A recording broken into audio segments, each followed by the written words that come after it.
Bharatiya Janata party की देवयानी राणा ने नगरोटा विधानसभा seat से जो है भारी मतों से विजय प्राप्त की है। 24,000 से अधिक मतों से इन्होंने ये उपचुनाव जीता है। ये जो उपचुनाव इसलिए हुआ क्योंकि यहाँ के जो विधायक थे देवेंद्र सिंह राणा, पिछले वर्ष उनका देहांत हो गया था और उसके बाद अब यहाँ पर उपचुनाव हुए हैं। भारतीय जनता पार्टी ने टिकट दिया देवेंद्र सिंह राणा की पुत्री को, देवयानी राणा को। इस चुनाव को इन्होंने लड़ा और अब ये यहाँ से जीत चुकी है। हमारे साथ सीधा बातचीत के लिए इस समय देवयानी राणा जुड़ चुकी हैं। देवयानी जी, सबसे पहले आपकी जीत पर आपको बहुत बहुत बधाई। आपका बहुत बहुत धन्यवाद। 24,000 से अधिक मतों से आपने विजय प्राप्त की है, क्या कहेंगे?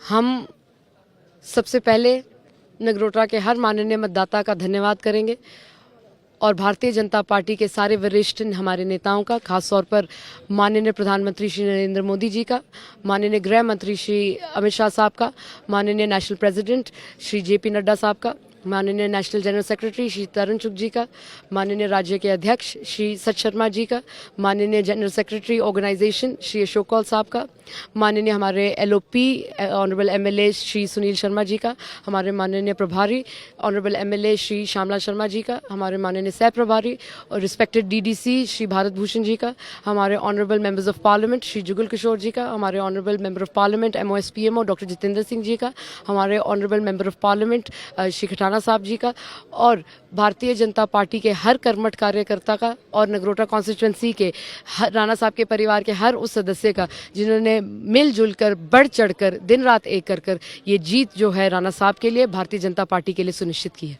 ये जो विजय आपने प्राप्त की है, इसका श्रेय आप किसे देंगे? क्या श्रेय इसका जाता है जो आपके पिताजी की लेगेसी है, क्योंकि आपने उनकी लेगेसी को बढ़ चढ़कर उसका जिक्र भी किया चुनाव प्रचार में।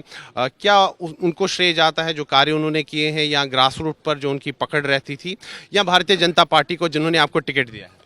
ये जो श्रेय है हम सारे नगरोटा कॉन्स्टिट्यूंसी के माननीय मतदाताओं को देते हैं, जिन्होंने बढ़ चढ़कर जिस तरह से स्वर्गीय श्री देवेंद्र राणा साहब को और भारतीय जनता पार्टी को 2024 में आशीर्वाद दिया था, उसी तरह से बढ़ चढ़कर आज हमें भी आशीर्वाद दिया। हम बहुत बहुत शुक्रगुजार हैं।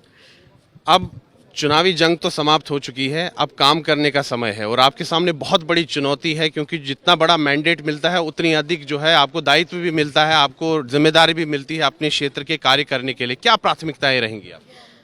नगरोटा कॉन्स्टिट्यूंसी जम्मू कश्मीर की एक सबसे बड़ी कॉन्स्टिट्यूंसीज में से एक है और हमें उम्मीद है कि जितनी भी पंचायतें, ऑलमोस्ट 49 पंचायतें जो हमारी हैं, उसमें हमने एक जायज़ा लिया है।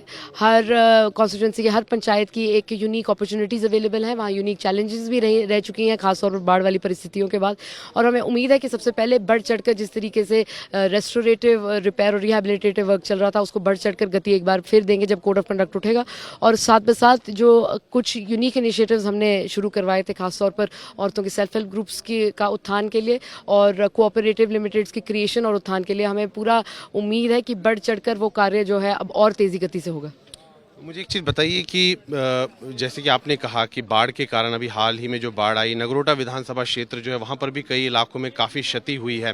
और जब भी चुनावी प्रचार चल रहा था, हम भी वहाँ अलग अलग क्षेत्रों में गए। जब बाढ़ भी थी उस समय भी हम अलग अलग क्षेत्रों में जा रहे थे, और जिस दिन चुनाव था उस दिन भी हम गए वहाँ कवरेज के। लोगों ने कहा जो मुद्दे उनके लिए वो यही है कि जो इंफ्रास्ट्रक्चर को, जो वहाँ मूलभूत सुविधाएँ हैं जो उनको क्षति पहुँची है, चाहे सड़क हो, पुल हो, इस पर जल्द से जल्द कार्य होना चाहिए, क्योंकि कनेक्टिविटी का इशू हो रहा है, काफ़ी दिक्कतें हो रही है लोगों को। आपको तो बेहतर ही पता होगा कि कोड ऑफ कंडक्ट लगने की वजह से काफ़ी सारे कार्य जो होते हैं उनकी गति जो है धीमी हो जाती है, और हमें पूरा यकीन है कि ये एक बारी कोड ऑफ कंडक्ट लिफ्ट होगा तो बढ़ चढ़कर जिस गति पर कार्य हो रहा था उससे भी बढ़ चढ़कर होगा। नगरोटा के लिए एक बहुत बड़ा विषय भी है, भावनात्मक विषय भी है, वो वहाँ की अर्थव्यवस्था से भी जुड़ा हुआ विषय है। जो माता वैष्णो देवी की यात्रा होती है, जो उसका पारंपरिक मार्ग है जो कोल कंडोली माता मंदिर से होकर जाता है, उस पर काफ़ी मांग हो रही कि उसको बहाल किया जाए, उसी मार्ग से यात्रा शुरू हो जाए। उस दिशा में क्या कदम उठाएंगे आप? हर भारतीय नागरिक का, खासतौर पर विश्व में जितने भी श्री माता वैष्णो देवी जी के जो भक्त हैं, उनको हम निवेदन करेंगे कि आप बढ़ चढ़कर आइए। नगरोटा कॉन्स्टिट्यूंसी में कोल कंडोली माता मंदिर है जो श्री माता वैष्णो देवी जी का पहला दर्शन माना जाता है। अगर आपका सौभाग्य नहीं रहा है यहाँ दर्शन करने का, हमें आप सबसे निवेदन करेंगे कि आप आइए, वहाँ पर अपना मत्था टेकिए और अपनी जो श्री माता वैष्णो देवी जी के लिए जो आप यात्रा करते हैं वहाँ से शुरू करिए। जो प्राचीन मार्ग है वो राणा साहब का एक प्रोजेक्ट, एक पेट प्रोजेक्ट के तौर पर उन्होंने शुरू कराया था, और हमें उम्मीद है कि एक जिस तरीके से उन्होंने उस प्रोजेक्ट को शुरू कराया था उसको बढ़ चढ़कर एक इकोनॉमिक फिलिप के तौर पर जिस तरीके से उनका विजन था उसको हम बढ़ चढ़कर आगे फैलाएंगे। ये अनुभव कैसा रहा? कैलिफोर्निया विश्वविद्यालय से नगरोटा विधानसभा जो क्षेत्र है यहाँ पर चुनाव लड़ना, ये कैसा ये पूरा अनुभव रहा? ये जर्नी पर आप क्या कहेंगे? विश्व में कहीं पर भी इंसान हो वो इंसान ही होते हैं और हमें बहुत सौभाग्य रहा है कि आज तक जिस भी हम घर में गए हैं लोगों ने हमें बढ़ चढ़कर गले लगाया, बढ़ चढ़कर आशीर्वाद दिया है और उसी आशीर्वाद से हम नगरोटा कॉन्स्टिट्यूंसी के मैदान में भी उतरे थे और आज भी बहुत शुक्रगुजार हैं कि उन्होंने बढ़ चढ़कर हमें वो आशीर्वाद मतदान के तौर पर दिया है।